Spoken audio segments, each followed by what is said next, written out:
Boa tarde, eu me chamo Maria Eduarda Brusco, sou estudante de Letras Português da Universidade Federal de Santa Catarina. Estou aqui com a professora Amália Maria Vera Cruz Lopes. A Amália é professora aposentada da Universidade de Cabo Verde, doutora investigadora da Cátedra Eugênio Tavares de Língua Portuguesa e membro da Cátedra Amílcar Cabral, da Academia de Ciências e Humanidades de Cabo Verde. Tudo isso. Nessa entrevista, conversaremos sobre sua tese de doutorado, As Línguas de Cabo Verde, uma radiografia sociolinguística, e vamos compreender alguns dos principais aspectos que envolvem a realidade linguística cabo-verdiana e os desafios relacionados à sua política linguística. Professora Amália, agradeço por aceitar participar do projeto Agentes de Política Linguísticas. Esse projeto busca registrar as trajetórias e reflexões de pesquisadores que contribuem para o fortalecimento das políticas linguísticas e para a valorização das línguas. Então, sem mais delongas, vamos começar com a primeira pergunta. Um dos maiores desafios da política linguística cabo-verdiana é a escolha de uma norma padrão para a escrita e para o ensino. Enquanto os jovens tendem a valorizar a variedade da sua própria ilha, os adultos especialistas divergem entre a oficialização das variedades de Santiago e São Vicente, ou a criação de um espaço comum unificado. Tendo em vista os riscos sociais e políticos de impor uma variedade sobre as outras, como a política linguística pode promover uma unificação dialetal deliberada que seja aceita pela sociedade e que sirva de base científica para a produção de gramáticas e manuais escolares? Boa tarde, obrigada pelo convite. Espero satisfazer as expectativas. Na verdade, eu acho que devemos começar por distinguir aquilo que é a normalização, não é? E o que é a oficialização. Certo. Oficializar uma língua significa o seu reconhecimento como língua de Estado, não é? Ou seja, aquela que o Estado reconhece ou aceita como legítima para a comunicação entre do Estado com os cidadãos ou internacionalmente, em domínios como a administração, a legislação, o comércio, a educação, etc.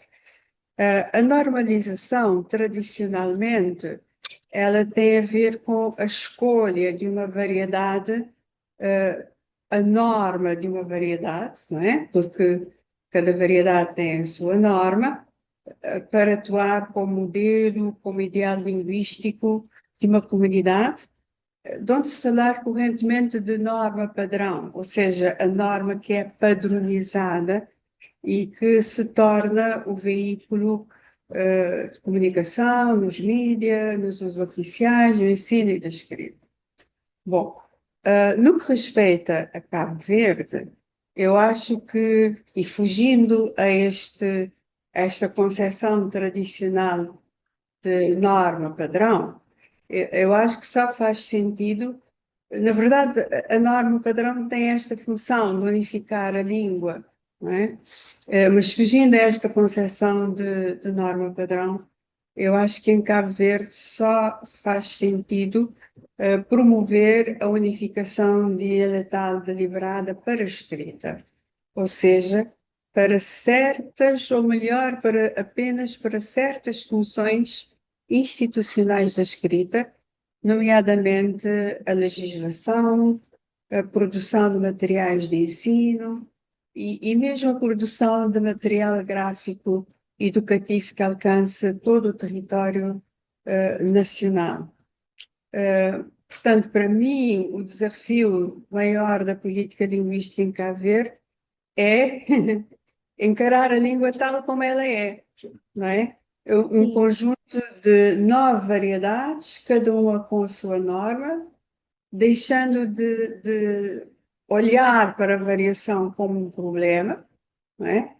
Mas antes como uma riqueza, uma condição, e integrando essa variação na oficialização, na normalização e no ensino. Os resultados do trabalho de investigação que concluiu em 2011 e que referiu, efetivamente, e conjugados ou tendo como pressupostos os fundamentais as concepções da sociolinguística sobre a variação, levaram a concluir e pela inviabilidade da escolha de qualquer dos dialetos em particular como norma, não é? E realmente na altura eu falei da necessidade de se encontrar um espaço comum, não é? Um compromisso entre as variedades, sobretudo formulando, isto é muito importante, formulando regras gramaticais variáveis, portanto, não só as regras obrigatórias, mas as regras variáveis, portanto, aquelas que variam de variedade para variedade, e que isso seria muito importante para a escrita e para o ensino. Na verdade, as descrições gramaticais já realizadas de quase todas as variedades da língua cabo-verdiana, as menos estudadas são as do Sal e da Boa Vista, tendem a fundamentar que esse espaço comum já existe, não é? Já existe. E também há referências, há estudos ou artigos que, que destacam a natureza intermédia entre as variedades de Barlavento e as de Sotavento, da variedade de São Nicolau, não é? Com base em dados de um outro linguista cabo-verdiano, Cardoso. Não é? Portanto, nesse contexto, eu reafirmo, digamos assim, o desafio de ser formulada uma norma ortográfica unificada para a escrita. Uma norma pandialetal, como muitos autores já escreveram sobre isso, uma norma ortográfica inclusiva, não é?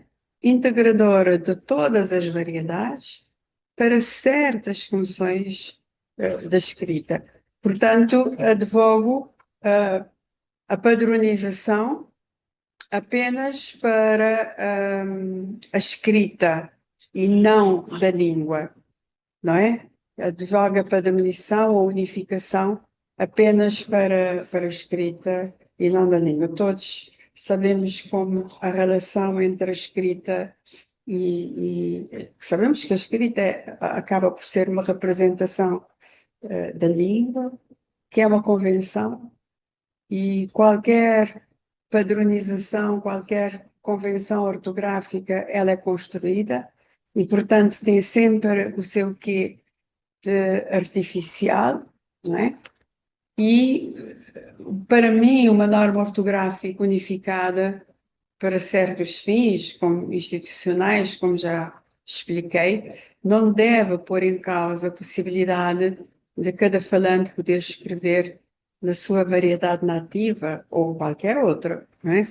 Quando desejar, por exemplo, estou a pensar nos escritores que escrevem romances, que escrevem poesia, ou nas letristas que compõem letras para a nossa música, né, as diferentes gentes musicais cabo-verdianos.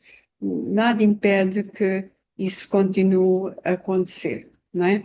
Por isso é que eu faço a restrição de que seria para certos fins. O que não é uma questão nova, porque já outros linguistas cabo-verdianos, como Veiga, em 2000, falou na necessidade de uma variedade unificada, não é? Particularmente para a escrita. Outra linguista cabo-verdiana, Freitas, 2011, referiu-se a uma norma pandialetal para a produção de conteúdos para a educação. E temos várias experiências digamos, em contextos de grande variação dialetal. Perfeito. Vamos para a segunda questão. Calvé, 1987, argumenta que as línguas não coexistem de forma neutra, mas estabelecem entre si relações marcadas por diferentes níveis de prestígio e poder. Essa reflexão mostra-se particularmente relevante para compreender a realidade linguística cabo-verdiana. Considerando essa realidade linguística cabo-verdiana, contemporânea, a senhora ainda percebe hoje sinais mais fortes da descriolização do crioulo ou acredita que há maiores movimentos de valorização e fortalecimento das variedades crioulas? Eu acho que os dois fenómenos estão em curso, não é? A hierarquização das línguas de Cabo Verde, a portuguesa e a cabo-verdiana, é evidente, não é? Eh, há uma, há uma presença, eh, há uma supremacia da língua portuguesa e uma subalternização da língua cabo-verdiana que está, digamos, instituída desde a Constituição da República, não é? Há esta situação de supremacia da língua cabo-verdiana em relação à língua cabo-verdiana, instituída legalmente, diria, não é? Estamos numa situação de contacto de línguas, essas duas línguas estão em contacto. A língua cabo-verdiana é um crioulo, produto do contacto com a língua portuguesa e línguas africanas, nomeadamente o Wolof, Mandinka e o Temné, que deixaram traços na morfossintaxe do crioulo de Cabo Verde e do léxico, não é? A língua cabo-verdiana é a língua materna da esmagadora maioria da população e a língua portuguesa, a língua segunda aprendida em contexto formal, em contexto escolar. Na oralidade, a língua cabo-verdiana é a língua mais usada no cotidiano e aquela que é falada com mais autoconfiança e à vontade, mesmo por parte de alguns falantes adultos bilíngues, não é? E, portanto, a língua portuguesa é a língua usada nos domínios mais formais. O uso oficial, é a língua de instrução, é a língua de escrita. Eu tenho tipificado esta situação de contacto de Cabo Verde como sendo de bilinguismo com diglossia. Bilinguismo porque, veja, nós, os dados do Instituto Nacional de Estatística de Cabo Verde mostram que 98% da população dos 15 aos 24 anos é alfabetizada em língua portuguesa, não é? Sim. Naturalmente que essa população é bilíngue. Naturalmente que não se trata de um bilinguismo equilibrado nas duas línguas, não é? E que se apresenta com diferentes níveis de proficiência, mesmo porque o domínio da língua portuguesa correlaciona-se com o nível de escolaridade, não é? E até há bem pouco tempo, a escolaridade obrigatória era de 6 anos. Há uns poucos anos que passou a ser de 8 anos. Portanto, mas se nós tomarmos um conceito relativo de bilinguismo, não é? Portanto, em que estão num contínuo, pode ir desde a mera compreensão até níveis que podem se aproximar de um falante nativo, naturalmente que estamos numa situação de bilinguismo. A diglossia caracteriza-se pela desigual distribuição de prestígio, do uso formal e informal, e sobretudo das funções sociais mais relevantes. A função oficial, o ensino e a escrita, não é? E ela é marcada, em Cabo Verde, esta diglossia é marcada por uma clara separação entre a fala e a escrita. Eu tenho designado de uma diglossia essencialmente modal. Do ponto de vista formal, não é? A língua cabo-verdiana apenas tem formalmente reconhecido o seu valor simbólico, não é? Há uma declaração do governo, uma resolução, acho uma resolução, a dizer que é um património imaterial de Cabo Verde, mas não é ensinada formalmente. Portanto, em 2022 começou uma experiência, foi introduzida no ensino como uma disciplina experimental e opcional a partir do 10º ano de escolaridade, não é? Portanto, ela dizia, ela não é língua, não é ensinada formalmente, podemos dizer assim, nem escrita sistematicamente, embora seja dotada de um alfabeto oficial. A língua portuguesa é língua oficial, estabelecida na Constituição da República, é a língua objeto e meio de ensino, ou seja, a língua cujo valor instrumental, valor funcional pleno é reconhecido. Não é? Esta relação de desigualdade entre as línguas, não é? Supremacia da língua portuguesa e subalternidade da língua cabo-verdiana, configura várias tensões linguísticas, não é? Digamos, campos de disputa. Língua oficial, o português, língua materna, o cabo-verdiano, língua do Estado, o português, língua da nação, do povo, o cabo-verdiano, da comunicação formal, o português, da comunicação informal, o cabo-verdiano, da comunicação informal oral, né? O cabo-verdiano, português é a língua de comunicação internacional, o cabo-verdiano é a língua de comunicação nacional, da cultura erudita, da escrita é o português, né? Da cultura tradicional popular, né? As manifestações culturais mais tradicionais é a língua cabo-verdiana. O português é a língua da elite, dos educados, dos instruídos, mas a língua cabo-verdiana é a língua da população em geral, dos analfabetos ou semi-escolarizados. Já falei da escrita em português, da oralidade em cabo-verdiano. Portanto, realmente há uma clara, digamos, hierarquia e com supremacia para a língua cabo-verdiana. Quanto à descriolização, ou seja, a convergência do crioulo cabo-verdiano com a sua língua lexificadora, o português, não é? Ponto de partida é que numa situação de contacto as línguas se influenciam mutuamente, não é? Há sempre esta interinfluência. A língua cabo-verdiana surgiu do contacto com a língua portuguesa e mantém-se em contacto com a língua portuguesa desde então. Portanto, é um contacto Sim. prolongado. Uhum. Portanto, existem condições de partida para um processo de descriolização. Não é? Também a influência da língua cabo-verdiana no português, adquirido como segunda língua, é fortemente previsível nesse contexto, não é? Contribuindo para a formação do português cabo-verdiano.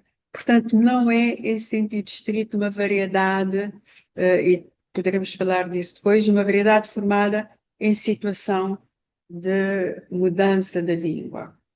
O processo de descriolização do cabo-verdiano é referido com insistência por estudiosos desse crioulo desde os anos 60, não é? Mas não temos ainda estudos sistemáticos sobre este fenómeno.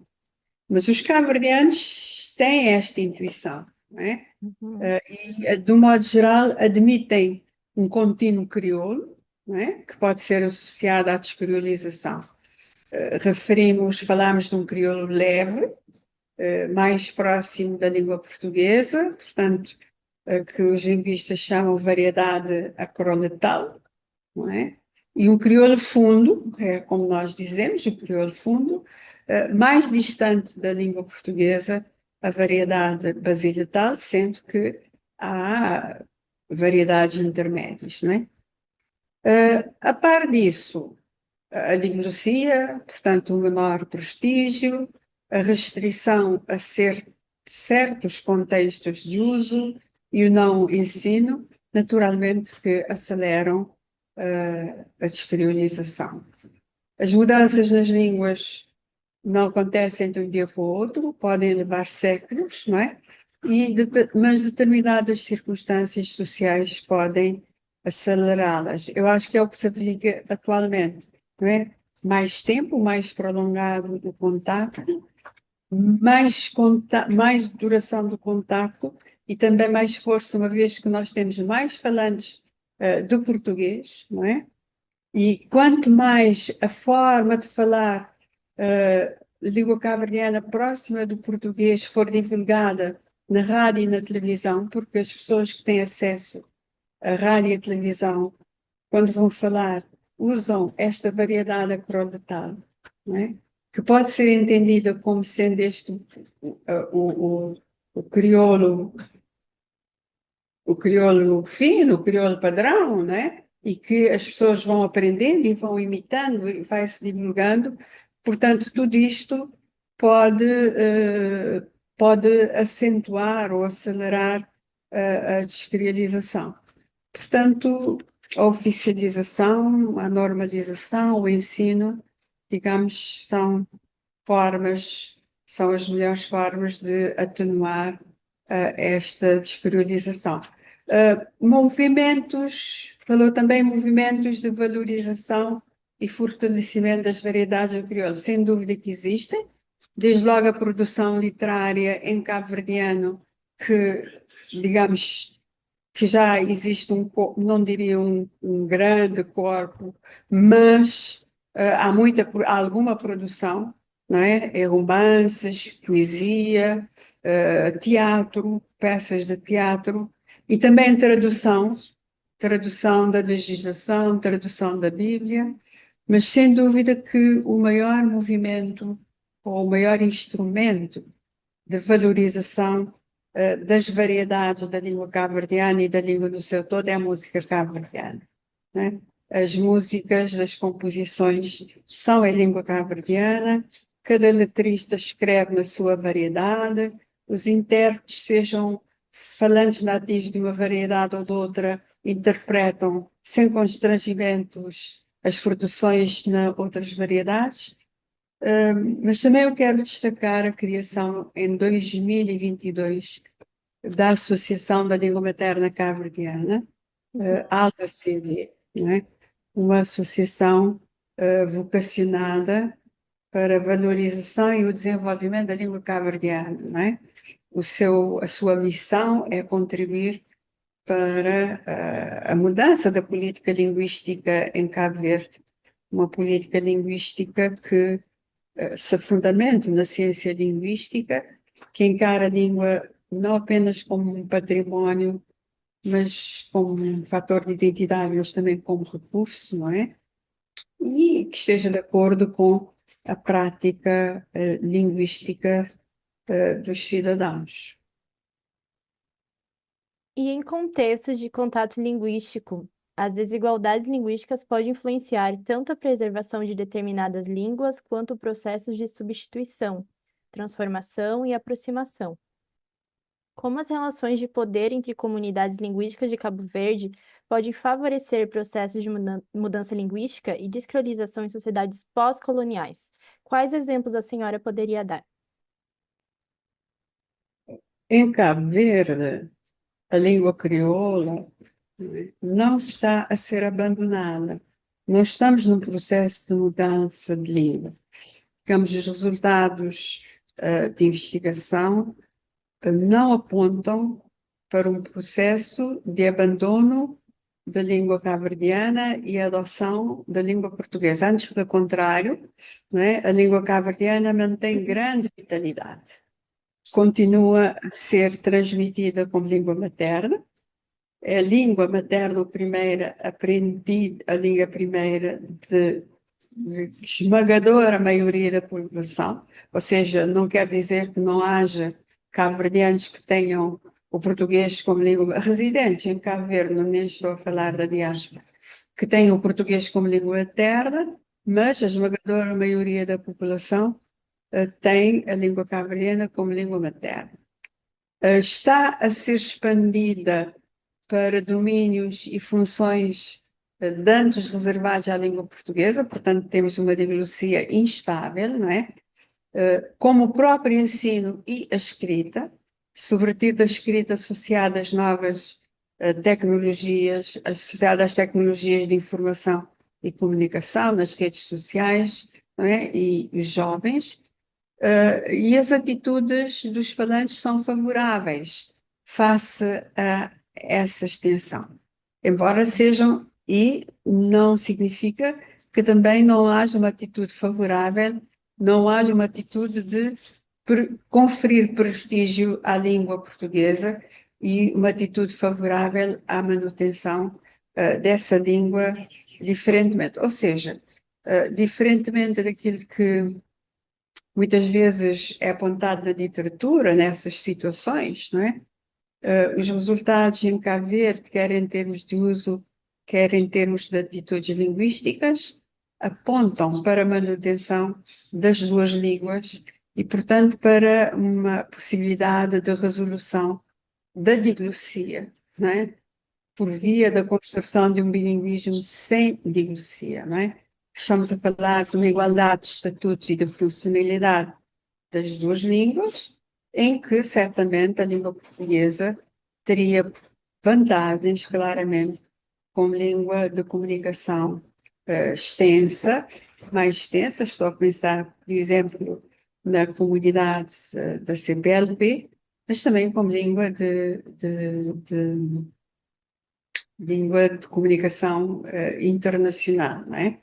Naturalmente que depende da vontade política de agir sobre os fatores que levam à descolonização, de que falámos há bocado, e, portanto, que pode pôr em risco, por essa via, a descolonização, a língua cabo-verdiana, não é? Exemplos de descolonização são muitos, citando alguns, por exemplo, no domínio lexical, e estou a situar-me, embora eu não seja falante nativa da variedade de Santiago, mas situando-me neste contexto onde eu vivo há muitos anos e é a variedade que eu ouço assim, fora de casa.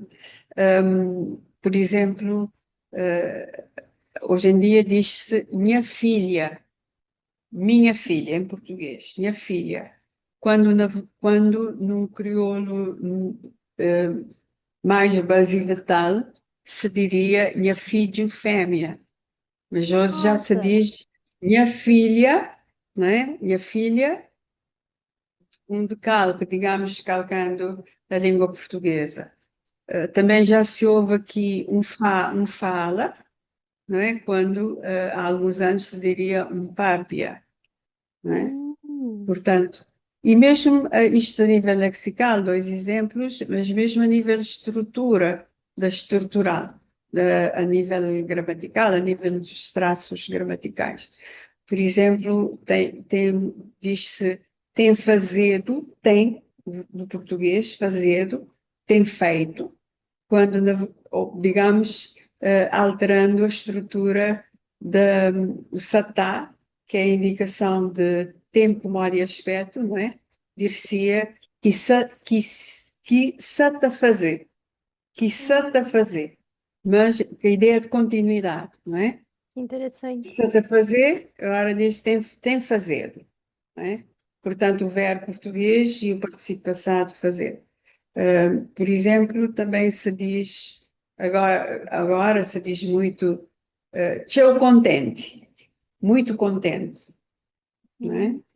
Hum, Muito contente. Ora, teu é só usado, ou só era usado para contáveis, né?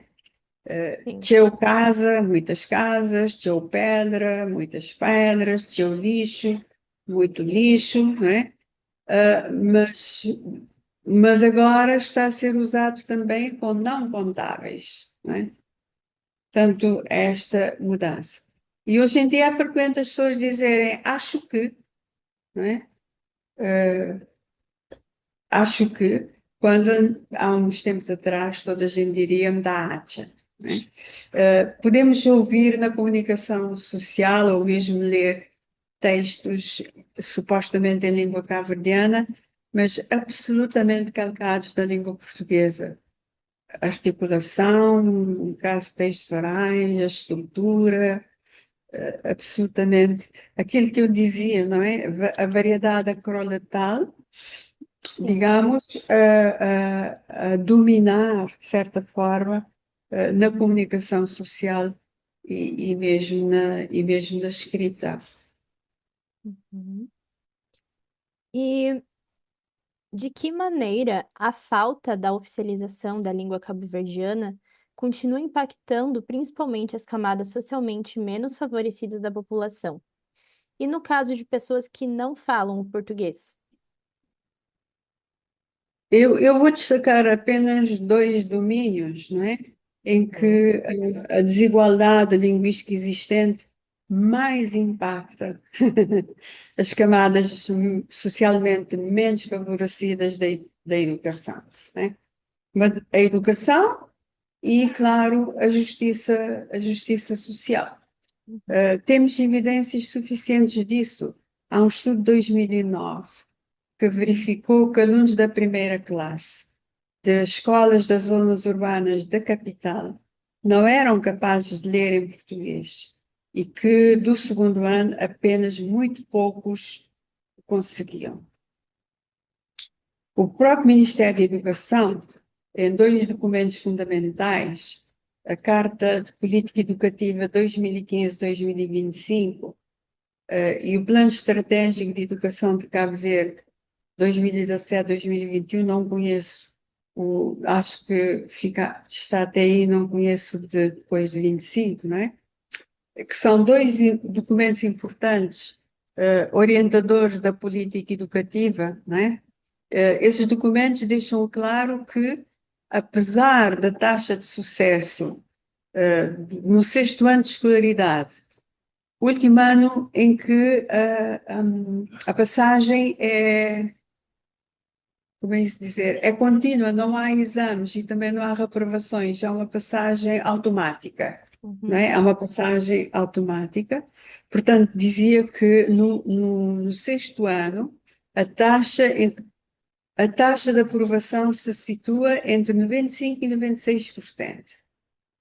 Não é? Mas o insucesso escolar aumenta exponencialmente a partir do sétimo ano, sendo que apenas metade dos que ingressam no sétimo ano chegam ao 12º ano. Portanto, Nossa. até ao sexto ano, uh, temos uma taxa de sucesso de 95% e 96%. Mas a partir do sétimo ano, só metade dos que ingressam no sétimo chegam ao 12º.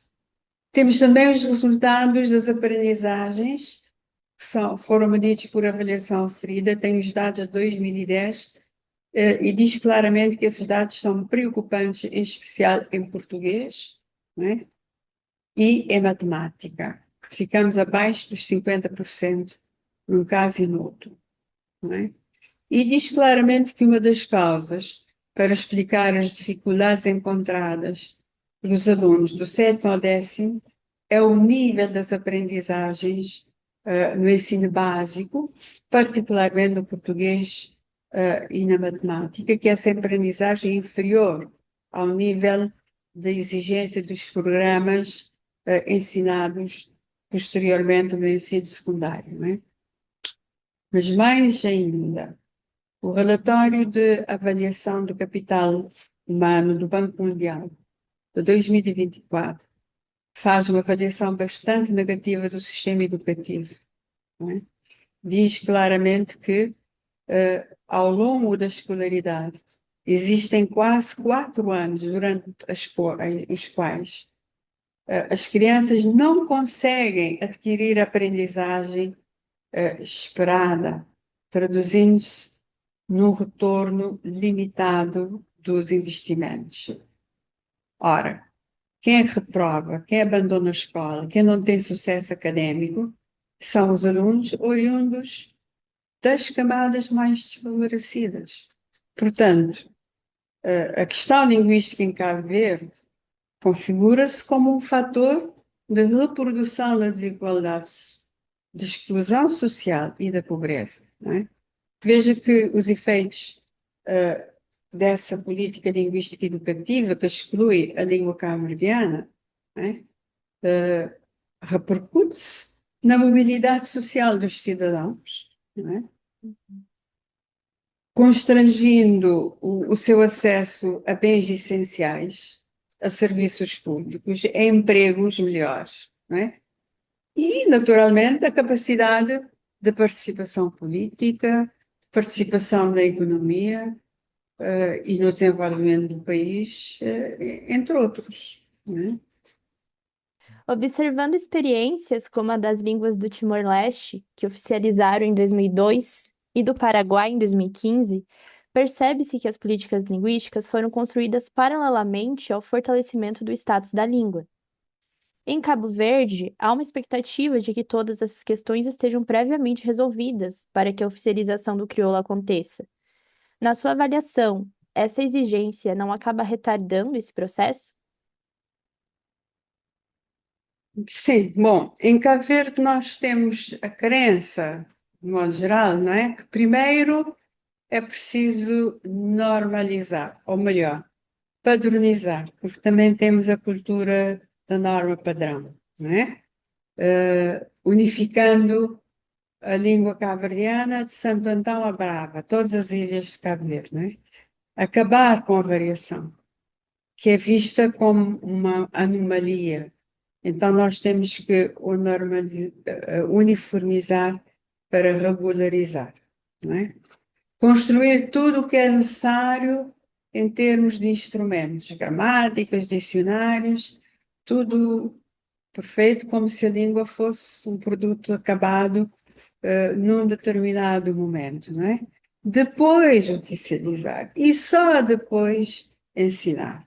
Quando também tudo estiver perfeito, não é? Professores formados, tudo, tudo preparado. Na verdade, nada fundamenta que tem de ser esta a sequência, não é?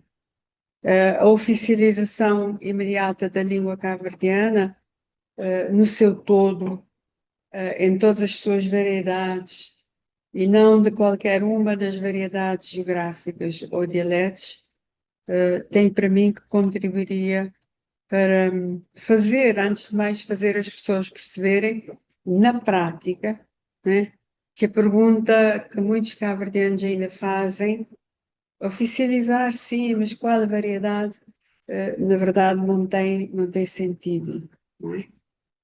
Também a língua cabo-verdiana, a oficialidade no seu todo, favoreceria ou contribuiria para favorecer a abertura de espírito, não é?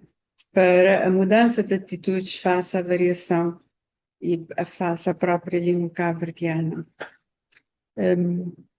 Permitiria a compreensão de que oficializar a língua cabo-verdiana não é um ato contra a língua portuguesa, não é? Na verdade, poderíamos passar a dispor de duas línguas oficiais, como acontece em muitos países que têm duas ou mais línguas oficiais, não é? Restabelecendo ou a igualdade entre as línguas, não é? E diminuindo a fragilidade da língua cabo-verdiana na relação diglóxica, não é?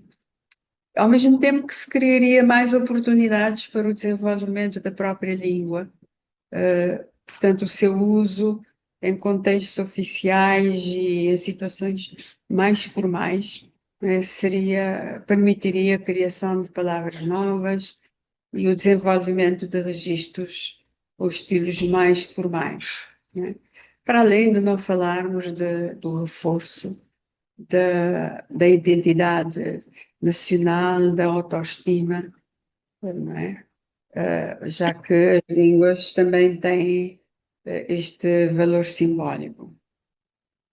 No modo geral, os argumentos que são convocados para a não oficialização estão vinculadas a uma ideologia, uma cultura linguísticas cujas ideias se integram numa ideologia linguística colonial, não é? Que visava impor a língua portuguesa e acabar com as outras línguas das colónias, né? Para começar, nós temos as concepções de senso comum sobre o crioulo de Cabo Verde e os crioulos em geral, que persistem na nossa sociedade incluindo muitos decisores políticos, não é? Não é uma língua como as outras, não tem gramática, não serve para isto, aquelas. Portanto, todo um manancial de ideias que convergem para uma atitude de desprestígio linguístico e social para com a língua cabo-verdiana, não é? Para muitos, ainda vista como uma meia-língua ou talvez uma não-língua, não é? Uma má compreensão da variação inerente, não é? Ainda não percebemos, de modo geral, que a variação é uma propriedade constitutiva das línguas, não é? E, consequentemente, ela é valorizada como algo negativo, não é? Um defeito, uma anomalia, e, e é isso que, conjugado com outros traços da cultura linguística, como, por exemplo, a cultura da norma padrão, né, sustenta a hierarquização das línguas e, digamos, português e mais abaixo a língua cabo-verdiana. Também um outro argumento que se levanta frequentemente é que a oficialização da língua cabo-verdiana põe em causa o estatuto e o papel da língua cabo-verdiana, né? Na verdade, a demanda é por justiça linguística, o equilíbrio entre as línguas, não é? O desenvolvimento económico e social não se faz no isolamento e as línguas neste mundo globalizado são cada vez mais e cada vez mais digital, não é? São poderosos instrumentos de comunicação e de diálogo intercultural. E, digamos, os resultados apontam para o que os cabo-verdianos desejam manter as duas línguas, não é? Mas com igualdade de estatuto e de funções, evidenciando que se tem consciência das restrições de uma situação de monolinguismo com a língua cabo-verdiana, não é? E das vantagens da continuidade da língua portuguesa no país. Já falei da comunicação, digamos, numa comunidade mais extensa, que é a CPLP, vantagens como a língua de comunicação internacional e, portanto, maior acesso ao conhecimento, à informação e até da divulgação da produção da científica cultural, para não dizer que também para muitos cabo-verdianos, não é? A língua portuguesa é um fator identitário e eu diria que para quase a totalidade dos cabo-verdianos há um vínculo afetivo muito forte com essa língua. Mas, mas não há uma compreensão da totalidade destes fenómenos. O próprio Plano de Ação de Brasília de 2010 recomenda, não é, que se considerar o estudo e a preservação e ensino das línguas nacionais de cada Estado.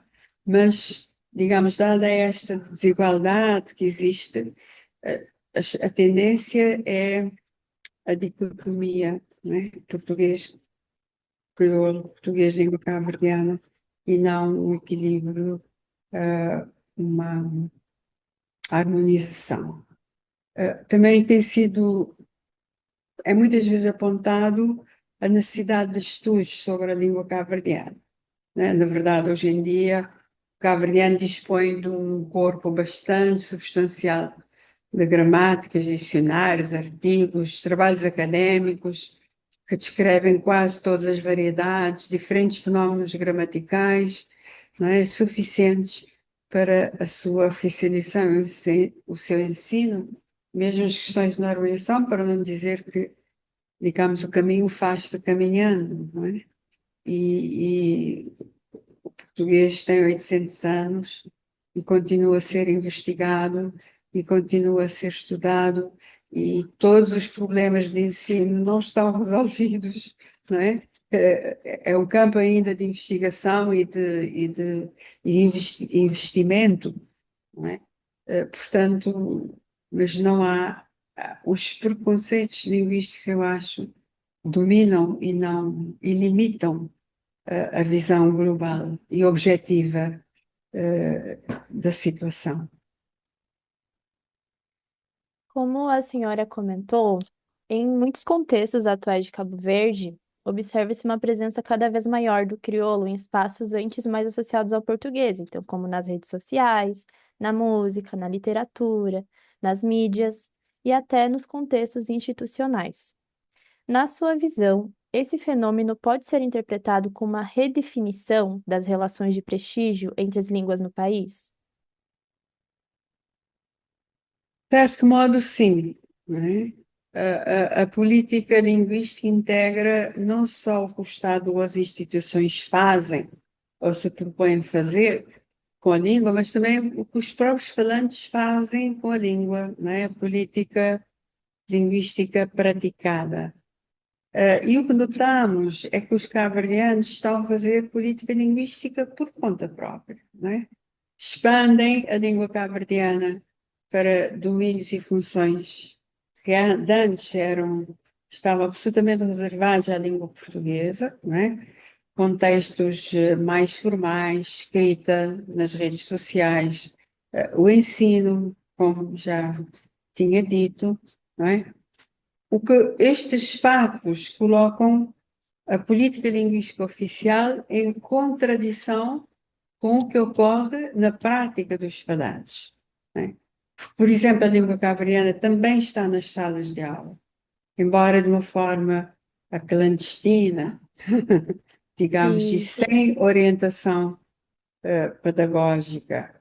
Os professores sem qualquer suporte ou apoio institucional. Usam a língua cabo-verdiana, sobretudo, como uma técnica de ensino, para transmitir conhecimentos, porque, como os alunos percebem, claro, numa língua, a explicação numa língua que entendem, não é? Fixam, memorizam e são capazes de retransmitir esse conhecimento. Só que, quando vão retransmitir esse conhecimento das provas da avaliação, é em português, não é? E os próprios alunos na sala de aula muitas vezes tomam a iniciativa de usar a língua cabo-verdiana para pedir explicações ao professor, não é? Já que tem um melhor domínio da língua cabo-verdiana e uma maior aproximação com essa língua. Eu diria que os cabo-verdianos têm, relativamente à língua cabo-verdiana, aquilo que Labov chamou de prestígio encoberto, não é? Gostam da língua cabo-verdiana, amam a língua cabo-verdiana, não querem que ela morra, usam-na no dia a dia, não é? Mas quando se chega a medidas de política que vão valorizar a língua cabo-verdiana, já recuam.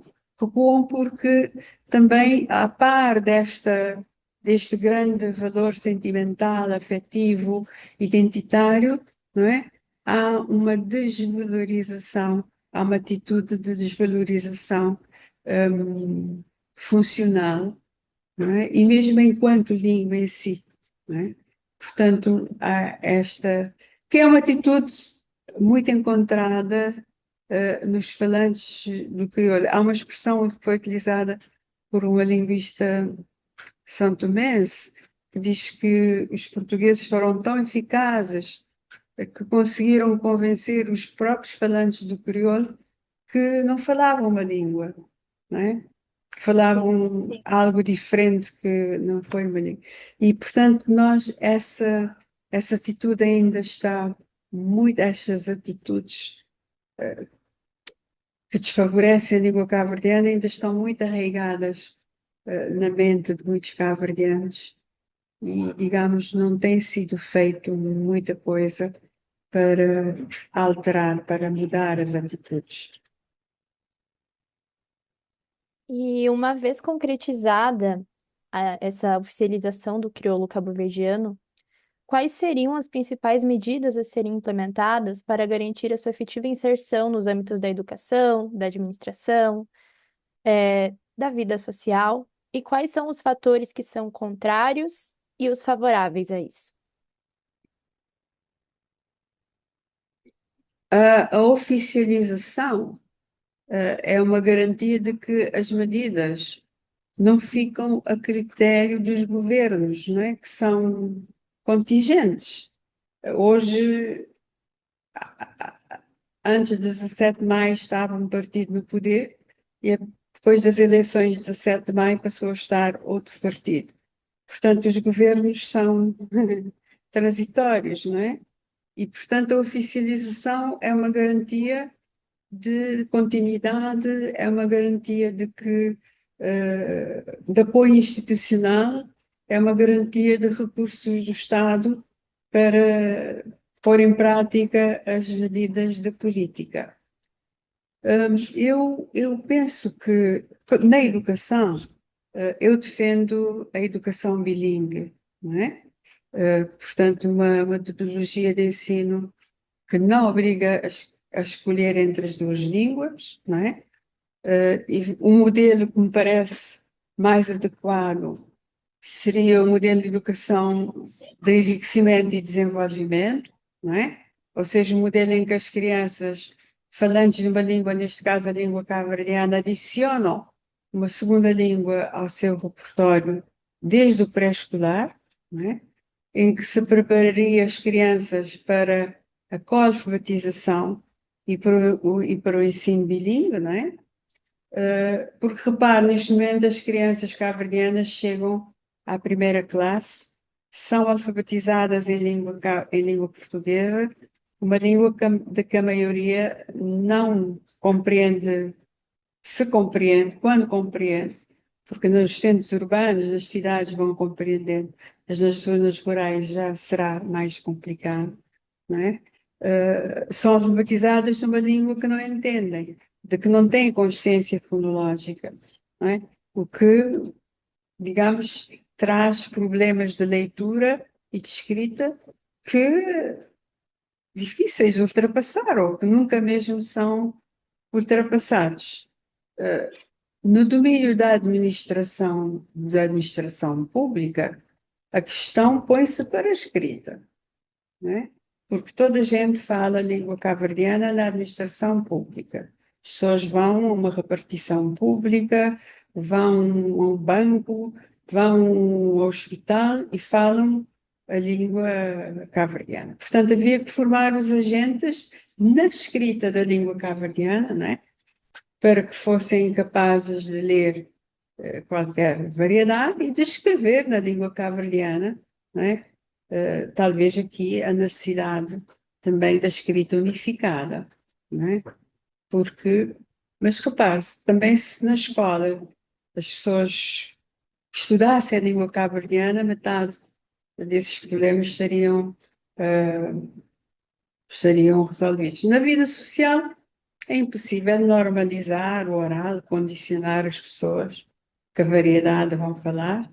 Portanto, também a língua cabo-verdiana é a língua mais falada no cotidiano, não é? Com mais frequência, com mais duração, e, portanto, mais uma vez, a questão põe-se para a escrita, não é? Entre as diferentes propostas apresentadas para a valorização da língua cabo-verdiana, destaca-se a ideia de iniciar o processo pelo ensino superior, investindo na formação de investigadores e na produção de conhecimento científico na língua. A criação de um corpo de investigadores e produção de materiais científicos nas universidades podem conferir à língua cabo-verdiana a segurança técnica necessária para facilitar a sua implementação no ensino básico? Naturalmente que sim, o conhecimento produzido pela investigação, digamos, legitima, não é? Do ponto de vista científico, as medidas de política que os tomar e pôr em prática. Como eu disse antes, a língua cabo-verdiana já dispõe de um corpo bastante substancial de instrumentos e de investigação que podem sustentar essas medidas de política, não é? É um processo que nunca tem fim, mas importante é destacar que toda essa investigação, toda essa produção científica em língua cabo-verdiana, que hoje é muita, não é? Ela é de iniciativa individual não é? Sim. São dissertações de mestrado em universidades cabo-verdianas, mas também brasileiras, também portuguesas e noutras, não é? De outras nacionalidades. Agora, o Estado também precisa investir, por isso é que eu falo da oficialização como garantia de investimento também, não é? Porque uma língua que nem é juridicamente reconhecida, não é?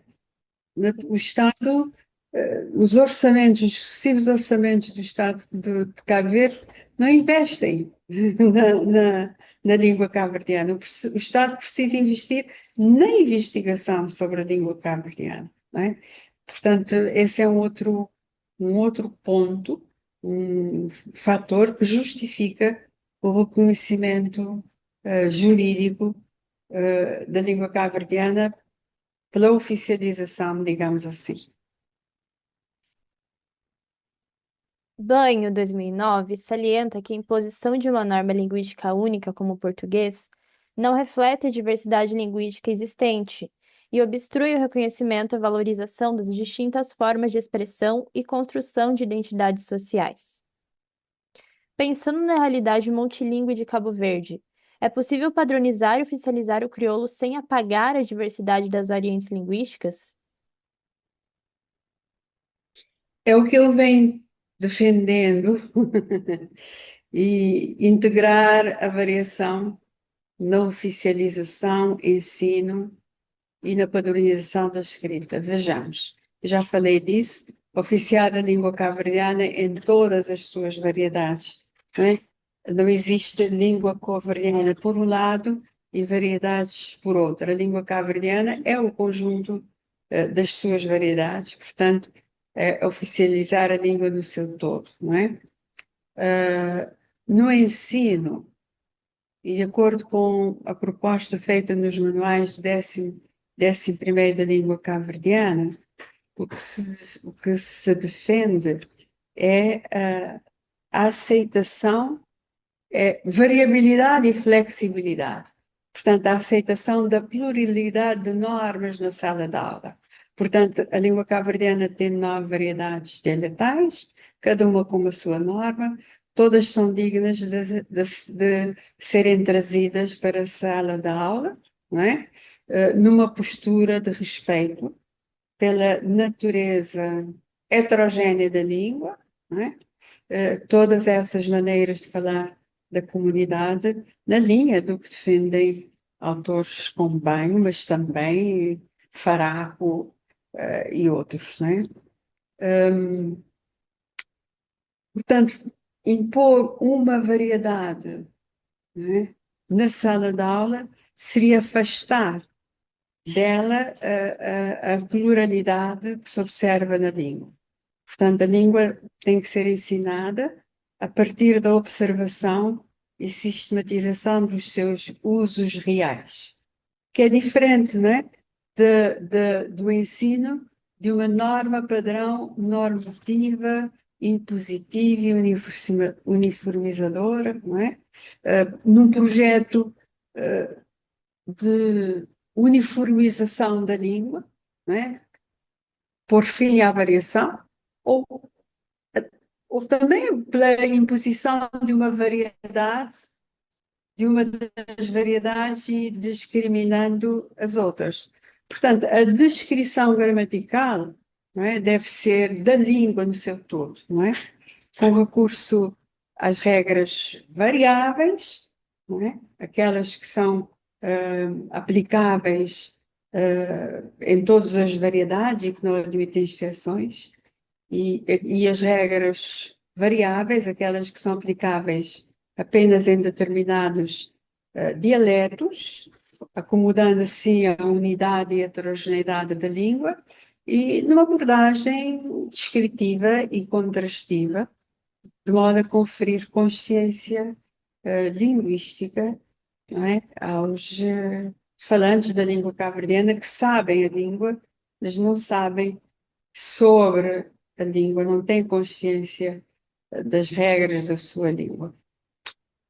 Também outra componente essencial do ensino, no âmbito de ensino, é a implementação das recomendações da investigação focada na pedagogia da variação. E neste caso temos Banho, Faraco e outros, Vieira, né? Outros investigadores brasileiros que têm investigado muito sobre isso, sobre a norma e sobre a variação, todas no sentido, todas estas recomendações vão no sentido de desenvolvimento nos aprendentes de uma atitude positiva face à variação, às variedades e às variantes.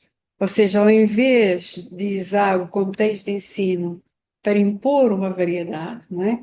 Trata-se, pelo contrário, de desenvolver uma atitude positiva face à realidade linguística do país, não é? De desconstruir os preconceitos face à língua cabo-verdiana e à variação, não é? Promover uma atitude de respeito para com todas as variedades da língua cabo-verdiana, favoráveis à manutenção dessas variedades e à sua valorização, como podendo integrar o repertório linguístico dos falantes. Ou seja, quanto mais variedades da sua língua os cabo-verdianos forem capazes de compreender e falar, melhor, não é? Aliás, isto vem na linha de um outro conceito importante neste contexto, que é o desenvolvimento da competência de variedades receptiva, não é? Que é um conceito que foi explicitado por Raymond e Koch em 2019, não é?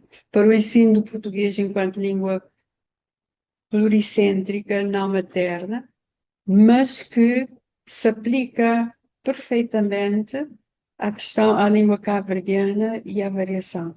Portanto, ele refere-se à competência de variedade receptiva como a capacidade de compreender variedades diatópicas e normas padrão regionais na compreensão, compreender a compreensão oral, não é? Ampliando esta noção para a língua cabo-verdiana e as suas variedades, preferiríamos falar de competência multidialetal. Portanto, serem capazes de compreender, não é, os diferentes dialetos da língua cabo-verdiana, e eu penso que a escola também deveria desenvolver a competência leitora das diferentes variedades. Eu disse antes que